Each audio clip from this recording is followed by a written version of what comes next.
한때 세계 10위권에 들던 부자 나라가 있었습니다. 수도 부에노스아이레스는 남미의 파리라 불렸고 프랑스와 이탈리아와도 어깨를 나란히 하던, 모두가 부러워하던 곳이었죠. 하지만 지금 그 나라는 완전히 다른 모습이 되었습니다. 인플레이션 2100%, 휴지 조각이 된 화폐, 그리고 세계에서 국가 부도를 가장 많이 선언한 나라. 그 주인공은 바로 아르헨티나입니다. 수십 년 동안 좌파도 해보고 우파도 해보고 각국에서 전문가까지 불러오며 온갖 해법을 시도했지만 결과는 늘 같았습니다. 잠시 좋아지는 듯 보이다가 다시 무너지는 끝없는 반복. 그리고 결국 지쳐버린 국민들 앞에 2023년 한 남자가 등장합니다. 유세 현장에 실제 전기톱을 들고 나타나 이 썩은 시스템을 통째로 잘라내겠다라고 외친 사람. 처음엔 과격한 퍼포먼스로만 보였지만 국민들은 그에게 표를 던졌습니다.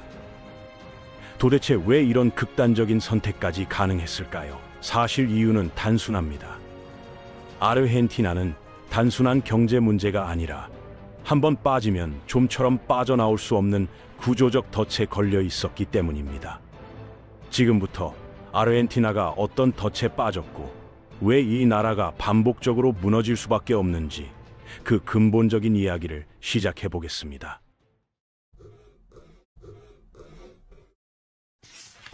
경제학자들 사이에서 유명한 농담이 하나 있어요. 세상에는 세 종류의 국가가 있다는 말이죠. 부유한 나라, 가난한 나라, 그리고 아르헨티나. 이 말이 나온 이유는 아르헨티나가 정말 특이한 케이스이기 때문입니다. 이 나라는 모든 형태의 정보를 다 경험해 봤어요. 극단적인 좌파 정권부터 시작해서 자유시장 근본주의까지 말이죠. 그런데 어떤 정책을 시도하든 결과는 늘 똑같았습니다. 잠깐 동안 경기가 좋아지는 것처럼 보이다가 위기가 터지고 결국 모든 게 붕괴되는 패턴이 반복되는 거예요. 최근 상원 선거에서 압도적인 승리를 거둔 하비에르 밀레이가 이 악순환을 끊을 수 있을 거라고 많은 사람들이 기대했습니다. 표면적으로는 대단한 성과처럼 보였죠. 그런데 실제로는 이 나라의 미래가 그 어느 때보다 불안정한 상태예요. 흥미로운 점은 이 모든 문제가 경제 이론과는 별로 관계가 없다는 사실입니다. 오히려 이 나라를 지금도 괴롭히고 있는 이상한 유산과 훨씬 더 깊은 연관이 있어요. 아르헨티나가 항상 이랬던 건 아닙니다. 사실 한때는 전 세계에서 손꼽히는 부자 나라였어요. 1920년대 이 나라의 1인당 GDP는 세계 10위권 안에 들었습니다. 프랑스나 이탈리아와 비슷한 수준이었죠. 수도인 부에노스아이레스는 남미의 파리라고 불렸을 정도였습니다. 그 이후로 많은 나라들이 아르헨티나를 추월했어요. 1950년대부터 일본, 홍콩, 한국 같은 나라들이 같은 공식을 따라 성공했죠. 믿을 수 있는 외국 자본을 유치하고 경쟁력 있는 제조업 기반을 구축하고 이미 부유한 시장에 제품을 팔아넘기는 방식이었습니다. 이 공식이 작동하려면 무엇보다 안정성이 필요해요. 투자자들은 오늘의 규칙이 내일도 유효할 거라고 믿어야 합니다. 그런 안정성을 만드는 데는 수십 년이 걸릴 수 있어요. 한편 단 한 번의 잘못된 정부가 그 모든 걸 망칠 수 있죠. 아르헨티나에게 바로 그런 일이 일어났습니다. 비록 상대적으로 부유했지만 선진국 중에서도 불평등 수준이 가장 심각한 축에 속했어요. 소수의 지주 엘리트들이 아르헨티나의 방대한 농업부를 거의 독점하고 있었습니다. 반면 수백만 명의 도시 노동자들은 빈곤 속에서 살았고 부에노스아이레스 외곽의 슬럼가에 빽빽이 모여 살았죠. 1946년 후안 페론이라는 인물이 변화를 약속하며 당선됐어요. 이론적으로는 나쁘게 들리지 않을 수 있습니다. 문제는 이 결정이 그 이후 매년 아르헨티나를 괴롭혀왔다는 점이에요. 한번 부의 재분배를 시작하자 누구에게 돈을 줘야 할지 결정하기가 매우 어려워졌습니다. 갑자기 모든 사람이 손을 내밀었어요. 농부들은 보조금을 요구했고 공공부문 노조는 임금 인상을 요청했으며 기업들은 실제로 존재하지도 않는 일자리를 보호한다는 명목으로 긴급 구제를 로비했습니다. 정부는 모든 사람을 만족시킬 수 있는 유일한 방법이 모든 걸 더 싸게 만드는 것뿐이라는 입장에 처했어요. 불가능하게 들리겠지만 정부는 실제로 이걸 해낼 이상한 방법을 찾아냈습니다. 적어도 잠깐 동안은 말이죠. 정상적인 상황에서 1달러가 100페소의 가치가 있다고 상상해 보세요. 정부가 갑자기 페소의 가치를 2배로 올려서 100페소가 이제 2달러의 가치를 갖게 된다면 어떻게 될까요? 하룻밤 사이에 아르헨티나 사람들은 기술적으로 같은 가격으로 해외에서 2배나 많은 걸 살 수 있게 됩니다. 바로 이게 그들이 한 일이에요. 몇 년 동안 페소 가치의 이런 인위적인 상승은 많은 사람들이 황금기로 기억하는 시대를 만들어냈습니다. 이 기억은 오늘날까지도 국민들의 마음속에 살아있죠. 하지만 너무 좋은 얘기처럼 들린다면 대개는 사실이 아닐 가능성이 높습니다. 저렴한 환율 덕분에 아르헨티나 소비자들이 많은 물건을 싸게 살 수 있었던 반면 이 나라 생산자들에게는 정반대의 영향을 미쳤어요. 화폐가 너무 비쌌기 때문에 아르헨티나 밖의 누구도 이 나라가 만드는 물건을 사려고 하지 않았습니다. 이 때문에 실질적인 산업을 발전시키는 게 불가능했어요. 단순히 제품을 팔 시장이 없었기 때문이죠. 이건 개발도상국들이 빠지는 고전적인 함정입니다. 인위적으로 강한 화폐를 유지함으로써 생활 수준을 너무 빨리 올리려고 시도하는 거예요. 보통 국가들은 수십 년 동안 이런 자멸적인 길을 계속 걷습니다. 그런데 여기서 아르헨티나의 상황이 좀 이상해지기 시작해요. 1950년대 이후의 정부들이 다른 방식을 시도하지 않은 건 아니거든요. 1970년대 군사 정권, 1990년대 메넴 정부, 그리고 2000년대의 짧은 기술 관료 정부들 모두 아르헨티나를 수출 주도 제조업 경제로 전환시키려고 노력했습니다. 하지만 모두 같은 문제에 부딪혔어요. 화폐 가치를 내리려고 할 때마다 인플레이션이 폭발해서 인기를 잃었고 결국 혼란을 만든 패론주의자들에 의해 권좌에서 쫓겨났습니다. 이 사이클은 너무 흔해져서 자체적인 이름까지 생겼어요. 쿠커 리스크라고 불리죠. 이게 왜 이 나라가 제대로 일어서기 힘든지 설명해 줍니다. 건전한 정부가 집권할 때마다 투자자들은 사회주의 패론주의자들에게 쫓겨나는 건 시간 문제라는 걸 알아요. 그래서 그들은 공장, 인프라, 지역 공급망 같은 장기 프로젝트에 진짜 돈을 쓰는 걸 피합니다. 2023년까지 이 사이클은 나라를 한계점까지 몰아갔어요. 인플레이션은 210%를 넘어 급등했습니다. 이것이 페소의 실질 가치를 파괴했지만 정부는 실제 가치의 거의 2배로 페소를 평가하는 공식 환율로 버티려고 했어요. 그 결과 이 나라에서 어떤 것도 수출하는 게 거의 불가능해졌고 남아있던 적은 산업마저 쓸려나갔습니다. 공장들이 문을 닫았고 실업률이 치솟았으며 결국 인구의 거의 42%가 빈곤선 이하에서 살게 됐어요. 말할 필요도 없이 이 나라는 꽤 절망적인 상황이었습니다. 바로 이런 세상에 하비에르 밀레이가 등장했죠. 이야기는 여러분도 아마 알고 계실 겁니다. 문자 그대로 전기톱을 들고 선거운동을 한 헝클어진 머리의 자유주의 경제학자가 수십 년간의 부패와 경제적 잘못된 관리를 해체하겠다고 약속했어요. 공정하게 말하자면 한동안은 이 미친 계획이 실제로 작동하는 것처럼 보였습니다. 2024년 초 258%를 넘어섰던 인플레이션이 2025년 중반까지 48% 이하로 떨어졌어요. 빈곤율은 보조금이 삭감되고 공공부문 일자리가 사라지면서 처음에 57%까지 급등했지만 결국 33% 수준으로 다시 떨어졌습니다. 그런데 표면 아래에는 문제가 있었어요. 개혁의 성공에도 불구하고 이 나라가 필요로 하는 수준의 외국인 투자를 결코 끌어들이지 못했습니다. 이게 바로 아르헨티나 같은 나라가 장기적 경제 성장의 길로 들어서는데 핵심 요소예요.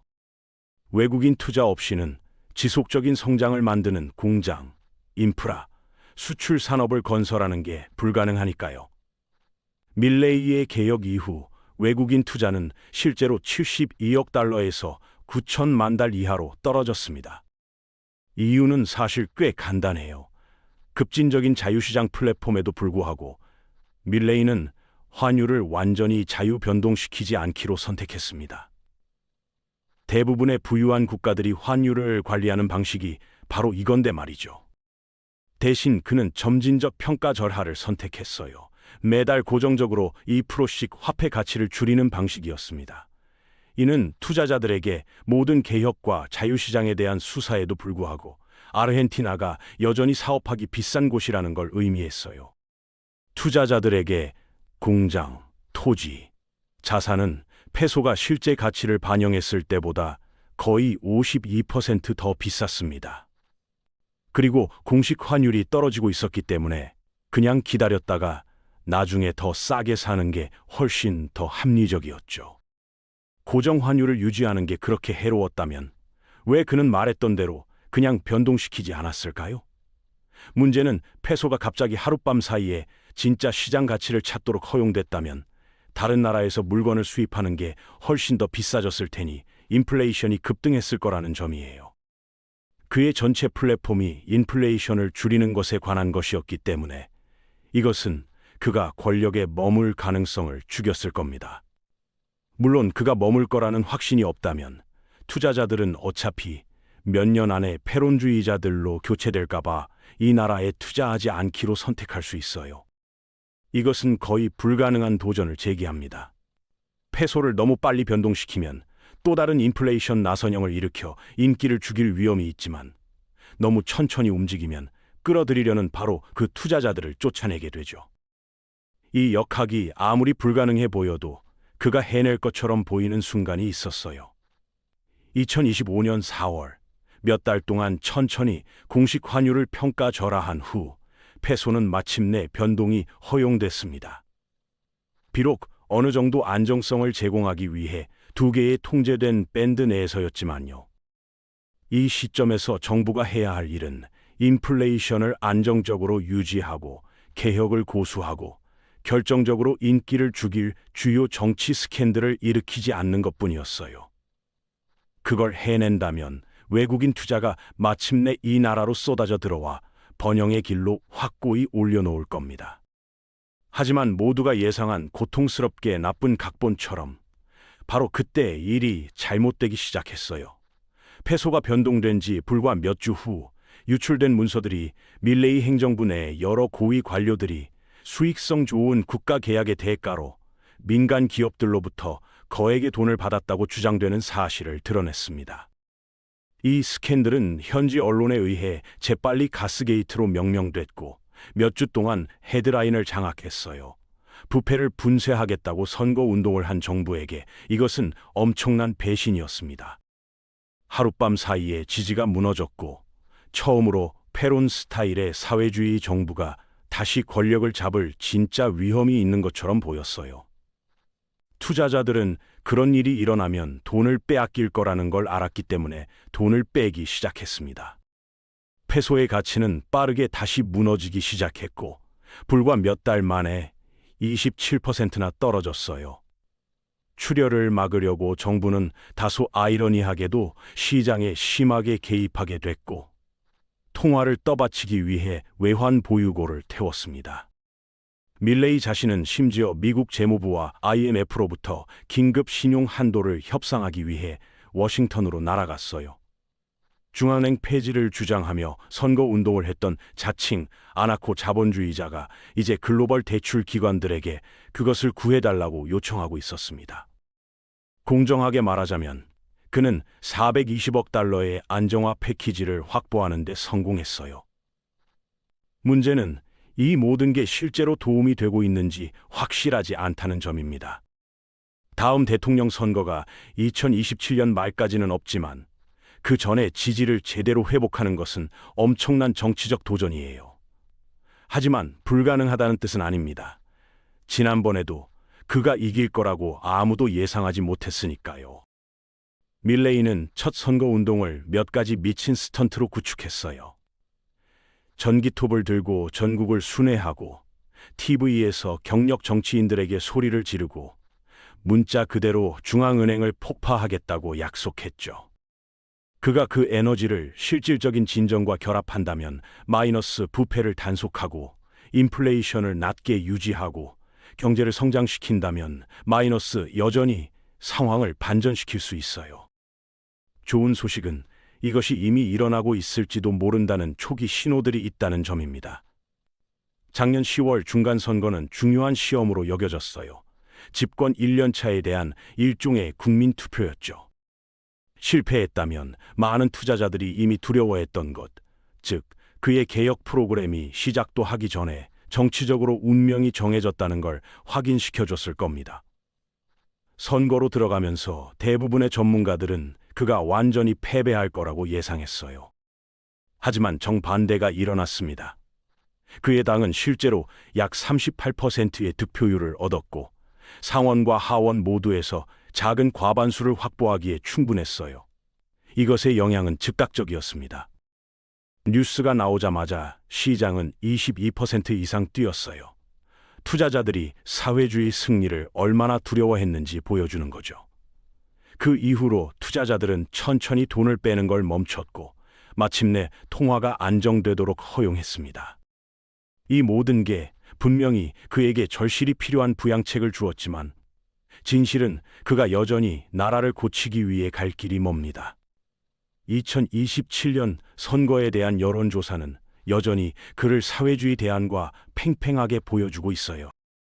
그가 그 전에 훨씬 이기는 능력에 대한 확신을 완전히 회복할 수 없다면 절실히 필요한 투자는 결코 오지 않을지도 모르고 아르헨티나는 수십 년 동안 갇혀있던 바로 그 함정에 자신을 발견했을 겁니다. 그렇다면 이 나라가 실제로 고쳐질 수 있을까요? 이론적으로는 가능합니다. 이 나라는 여전히 강한 경제의 기본을 가지고 있어요. 방대한 천연자원, 잘 교육받은 노동력, 그리고 글로벌 시장에 대한 깊은 문화적 유대가 있죠. 문제는 아르헨티나가 무엇을 해야 하는지가 아니에요. 어떤 정부가 실제로 그것을 하기에 충분히 오래 살아남을 수 있느냐가 문제입니다. 밀레이의 개혁은 안정화가 가능하다는 것을 보여줬어요. 적어도 단기적으로는 말이죠. 하지만 정치적 안정 없이는 가장 잘 설계된 경제 계획조차도 실패할 운명이에요. 국내외 투자자들은 게인의 규칙이 4년마다 바뀌지 않을 거라는 확신이 필요합니다. 그리고 지금까지 아르헨티나는 그걸 할 수 없었어요. 이 순간이 진정한 회복의 시작이 될지, 아니면 수십 년간의 사이클 속 또 다른 짧은 휴식이 될지는 이념보다는 신뢰성에 더 달려 있습니다. 밀레이든 다음에 오는 사람이든 안정성이 지속될 거라고 사람들을 마침내 설득할 수 있다면 아르헨티나는 여전히 모퉁이를 돌 수 있어요. 아르헨티나의 이야기는 우리에게 중요한 교훈을 남깁니다. 경제는 숫자나 정책만으로 움직이지 않습니다. 사람들의 기억, 두려움, 그리고 희망이 함께 작동하죠. 한 세대가 경험한 황금기의 기억이 다음 세대의 족쇄가 될 수 있어요. 안정성을 만드는 데는 수십 년이 걸리지만 그것을 파괴하는 데는 단 한 번의 배신이면 충분합니다. 결국 아르헨티나가 증명하는 건 이겁니다. 나라를 부유하게 만드는 건 자원이나 위치가 아니에요. 신뢰입니다. 오늘의 약속이 내일도 지켜질 거라는 믿음. 그 믿음이 무너지는 순간 아무리 풍요로운 나라도 끝없는 추락의 나선 속으로 빠져들 수 있습니다. 그리고 아르헨티나는 여전히 그 나선 속에 있습니다. 탈출할 수 있을까요? 그 답은 경제학 교과서가 아니라 과거의 기억과 미래의 희망 사이에서 어떤 선택을 하느냐에 달려 있습니다. 아르헨티나는 지금도 그 덫 안에 있습니다. 과연 이번에는 다를까요? 여러분은 어떻게 생각하시나요?